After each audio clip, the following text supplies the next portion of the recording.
जिंदगी के मेले में, ख्वाहिशों के रेले में, तुमसे क्या कहें जाना इस कदर झमेले में। वक्त की रवानी है, बख्त की करानी है, सख्त बेज़मीनी है, सख्त लामकानी है। हिज्र के समंदर में तख्त और तख्ते की एक ही कहानी है, तुमको जो सुनानी है।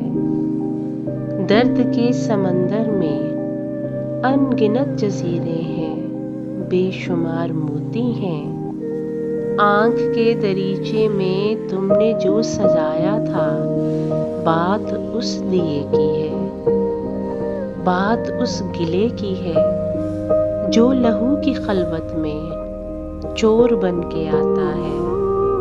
लफ्ज़ की फसीलों पर टूट टूट जाता है।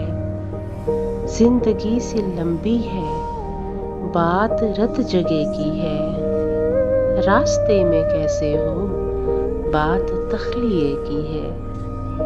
तख्लिये की बातों में गुफ्तगू अज़ाफ़ी है।